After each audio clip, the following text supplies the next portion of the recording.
बहुत साल पहले ऐसा हुआ करता होगा और इनफैक्ट देश की आज़ादी के समय भी ऐसा हुआ करता था कि बहुत सारे आप अपने चाटुकार इकट्ठा कर लो, बहुत सारे ऐसे लोगों को इकट्ठा कर लो जो आपके ही गुणगान हमेशा गाते रहें।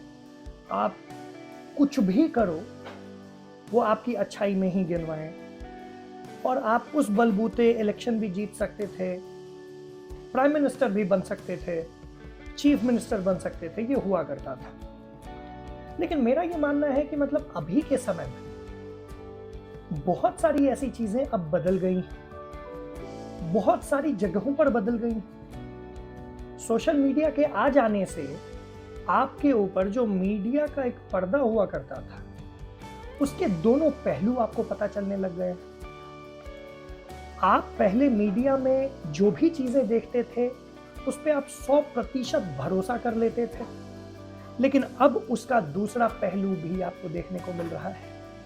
आपको समझ में आ रहा है कि हर एक चीज को हर एक तरीके से दिखाया जा सकता है। ये हमेशा से किया जा रहा था, अभी भी किया जा रहा है, अभी भी बहुत सारे लोग उस चक्कर में फंसते हैं, बेवकूफ बनते हैं। मेरा ये मानना है कि आज के समय में ये चीज लार्ज स्केल पे पॉसिबल नहीं है। क्या लार्ज स्केल पे पॉसिबल नहीं है? जैसे कि कुछ भी बोल देना और उसको पॉजिटिवली दिखा पाना, नहीं है ये पॉसिबल। आज ये पॉसिबल नहीं है कि आप राहुल गांधी जैसे नेताओं के पीछे रैली अप करने के बाद भी उनको आप जिता पाए। ये पॉसिबल नहीं है क्योंकि जनता पढ़ी लिखी है, जनता पढ़ी लिखी है और जनता इन्फॉर्म्ड है।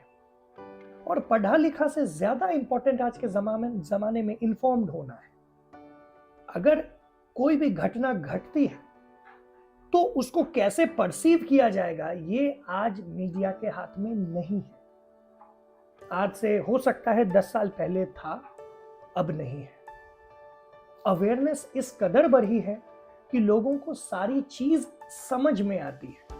उनको दिखता है कि किसके नेतृत्व के अंदर देश अच्छा कर पाएगा, वो अच्छा कर पाएंगे और जिंदगी में आगे बढ़ पाएंगे। और अगर इस बात को हम समझेंगे तो फिर हमें ये ज्यादा मुश्किल नहीं होना चाहिए समझने में कि 2024 का जो इलेक्शन है, उस इलेक्शन में हमें किसकी तरफ वोटिंग करनी है, हमें क्या देखना है और देश के भविष्य को किस तरीके से समझ के लेके आगे जाना है। अब हम इस पड़ाव पर आ चुके हैं कि हम दुनिया के स्टेज पे, वर्ल्ड स्टेज पे बहुत इंपॉर्टेंट और बहुत मायने रखने वाले देश बन गए हैं। यहां से there is no going back. अब आप सोचोगे कि 70 साल कांग्रेस रही, उनसे फायदा हुआ था, तभी आज मोदी जी और उससे आगे ले जा पा रहे हैं देश को। बेशक, लेकिन ऐसा कैसे हो सकता है कि मोदी जी के आ जाने के बाद सारी चीजें सटीक तरीके से चलने लग गई? ऐसा कैसे हो सकता है कि मोदी जी के आ जाने के बाद कोई भी घोटाला नहीं हो रहा है? मोदी जी के आ जाने के बाद हमारी आर्मी प्रबलता के साथ जो है जवाब दे पा रही है। मोदी जी के आ जाने के बाद हम गांधी जी के उस बात को मान रहे हैं जो गांधी जी ने हमें इनडायरेक्टली कहा। गांधी जी ने क्लियरली बोला था, जब कोई एक गाल पर थप्पड़ मारे तो हमें अपना दूसरा गाल उसके आगे कर देना चाहिए। और हम पिछले 70 साल से यही करते आ रहे थे। और जब अगले गाल पे थप्पड़ मार दे, उसके बाद के तो इंस्ट्रक्शंस मिसिंग है ना। उसके बाद घुस के मारना चाहिए और उस चीज को बखूबी किया जा रहा है। आज पाकिस्तान कैसे बैकफुट पर आ गया? आज वर्ल्ड स्टेज पे इतनी लोकप्रियता हमारे देश की कैसे हो गई, हमारे लीडर की कैसे हो गई, कैसे उसे हर जगह पूछा जाने लग गया? इससे पहले ऐसा नहीं होता था। क्यों? इस बात को तो आपको और हमें समझना पड़ेगा ना। आपको और हमें देखना पड़ेगा कि अगर ये दिक्कतें थीं और अब अगर नहीं है, हर चीज में अगर हम आगे जा रहे हैं, उसका कोई ना कोई कारण होगा। मैं ऐसा नहीं कहता हूं कि राम राज्य आ गया और 100% देश जो है अच्छा हो गया। नहीं नहीं नहीं, अभी बहुत सारी खामियां हैं। परफेक्ट हम कभी नहीं हो पाएंगे। हम क्या, कोई नहीं हो पाया। इस दुनिया का जो मोस्ट पावरफुल नेशन है उसकी भी अपनी लेवल की बहुत सारी प्रॉब्लम्स है।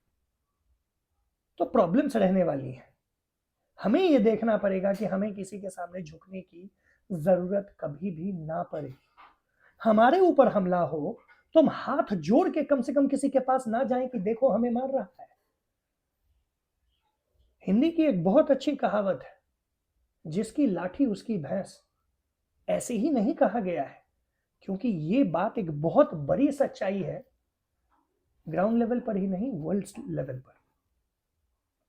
और जिस समय आप और हम ये चीज समझ जाएंगे, उस समय हमें यह अंदाजा लग जाएगा कि हमें देश को किस तरफ ले जाना है और उस तरफ ले जाने के लिए कौन हमारी मदद कर सकता है। देश सर्वोपरि था, है और रहेगा। धन्यवाद। जय हिंद।